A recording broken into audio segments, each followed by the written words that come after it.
Hi Steve. This is our overall final product, the processor, and we'll start off explaining our processor from the program counter. So when we begin our processor process, we will reset it first, so that we're sure that the initial input in this register is all like 32 zeros, and it will match with an instruction stored in the ROM, which is the instruction memory that you program in MIPS. As it is in hexadecimal, when the output from the program counter doesn't match with anything stored in the ROM, it will go in a loop that adds 4 in binary. That is 100 each time to adds up until it actually match one output. No, like match one instruction stored in the ROM. So it's actually like add 1 in hexadecimal. So Okay, so we begin after the program counter has found an adequate address for the ROM where the instructions are being held. The ROM will output the instruction in binary, in a 32-bit binary value along this line, and each individual line here will take a certain section of that code and use it to parse the instructions. So up in the control unit, it will take the opcode, or the first bits between 31 and 26, and it will also take the func code. And here, in the control unit, it will determine what kind of function it actually is, and the outputs will just be the controlling the switches to enable this function to actually work, such as a jump function will enable a multiplexer to cause a jump, etc. okay, under the control unit, this is the reg file, and this is controlled by 2 of the control signals. One of them is the read write, which controls that the writing function to one of the register here, and the other is reg DST, which actually specify like which destination the register is being read. So you see like the 20 to 16 bit from the instruction memory is inputted here and here, which is read from to a register, and controlled by a multiplexer write to the register as well. So it is controlled. This function is controlled by the reg DST function from the control unit. So after the reg file has stored the data, the program flows to the next part here, which is the multiplexer and the ALU. So the ALU determines the address of the instructions and the registers that the instruction references based on the inputs, and these inputs are either read directly from the registers or from this multiplexer, and this multiplexer reads. This multiplexer takes from also the registers or a sign extended part of the instruction which contains the actual value, the immediate value. So after the ALU has determined the result of the operation, it outputs it to the data memory where the addresses are stored and referenced, and the data is written to the data memory directly from the registers here along this line. And finally, the results of this is output to the multiplexer, and this multiplexer either reads directly from the ALU, the result of the ALU, again depending on the instruction, or it reads from the data memory, and this is returned all the way back to the registers again, depending on the instruction, of course. The 15 to 0 bit of from the instruction memory actually performs the branch function here. So it has the sign extend 16-bit, and left shift 2, and then 32-bit adder. And branch function is controlled by the control unit, where if you type in BEQ, which stands for branch if equal, in the instruction memory, it will give up branch here. but it wouldn't select the value from this component unless the ALU unit is giving out 0 here. So it's when you type in BEQ here, it's actually comparing if the ALU is giving out 0 as the result, which means that the ALU control unit is giving subtraction instruction to ALU to compare the input A or B is the same. So if they are the same, this AND gate will output 1, which will select the input from this branch combinational logic function. Okay, so once the control unit has determined that this is a jump function, it will output a 1 along the jump line, causing all of these operations here to not take place.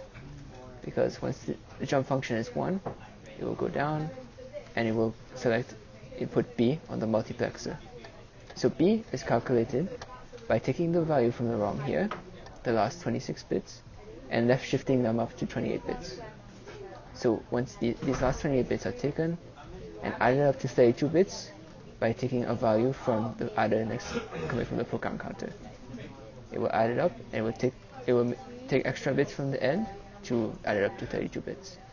So these 32 bits will be fed into the multiplexer, and because the jump line is 1, it will select this line and it will input it into the program counter.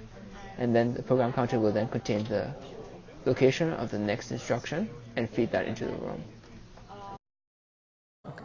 So this is the magnitude function, which squares numbers and displays them on the FPGA.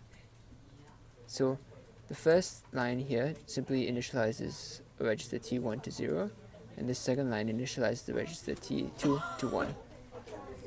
Here, this line is simply a marker for our loop function, where we will continuously loop this section of code through itself. So the first line here in the loop stores a value T1 of the value of T1 in a register of this address here, which causes the display to update and display that current value, which is currently 0. The next line then adds T1 to T2 and stores it in T1. So it will simply store 1 in T1 and move to the next line here, where T2 is incremented by 2. So this loop continues back up here, and this will display 1, and this will continue on for every square number up to 4, 9, 16, and 36, etc. And that's it. Okay, this is all. To meet the challenge, we actually create a magnitude calculator in decimal that shows decimal points. So that's the program, and for the first 8 lines, it created initial values for which I will explain later. So here comes the first loop, which is named after loop. It will T6 here is the value that we want to store in the register, which will be shown in the display. And T1 and T2 is actual like a magnitude value calculator that in which T2 increment by 2 every time we go through this loop, and T1 is where we store the value of the actual value of the magnitude. And we want to use 2 values, T3 and T6, as intermediate value to store the actual value of magnitude to get operations that transform the magnitude value from hexadecimal to decimal. So after we have gone through the first loop, we jump to the DEC, which is decimal loop that we have named. Here we encounter the same first function, which is set less than T4 less than T7. T7 check whether if T7 is less than T3. T7 here is 10 in hexadecimal, which is A, and T3 is the value that we get from T1. You see here we store the value of T1 to T3. So this is actually the actual value of magnitude here, comparing to 10 to see whether it is less than 10. So if it is less than 10, it will show like 0 here. If it is bigger than 10, it will show 1 here. So if it is bigger than 10, it will jump to the subtraction function here, which is this. So in the subtraction function, it will subtract 10 each time when we go through this function, and there's a counter t5 that increment by 1 each time we go through this loop. It will jump back to DAC to check if we have subtract enough 10s to make t3 less than 10. So if we have made enough times of subtraction here, the number of times that we did subtraction will store in t5, and we will jump to con, which is conversion here. The loop conversion.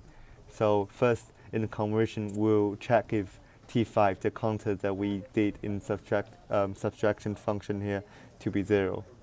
If not, we'll go on with function here, which add t6, that is the value stored.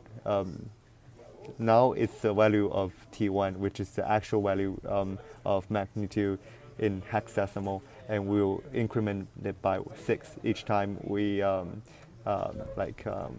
did, based on how many times we have subtract by 10 here. So the more that we have subtract by 10, the more that we will add by 6 in t6. So once this conversion will loop until subtract t5 gets to 0, which will go back to the loop and do everything from the beginning again. That's the sample code, and we have flashed it, and we have compiled it, and now we're going to flash it. So, programmer, and FPGA is connected to this computer. It's gonna flash right now. Okay, flash successful. Yeah, you reset successfully, and then go back to 0. Okay, now we have written our magnitude code in hexadecimal onto our ROM, and we have compiled it. That's the compilation report, and we are going to flash it onto our board. Oh my god. Flash. It's only displaying Okay, so it's giving powers in hexadecimal, and the reset button also works. Okay, now we have flashed into our magnitude code that gives out power in decimal. So that's our code is common, and it's included in the symbol file. It's fully compiled, and we are going to, we will show that it is fully compiled, this file, and we're going to flash it onto the thing. So, flash. Reset. Okay.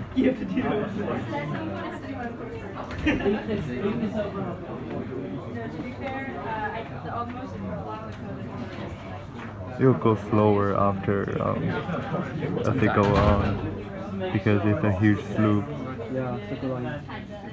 But as you can see, it's doing fine.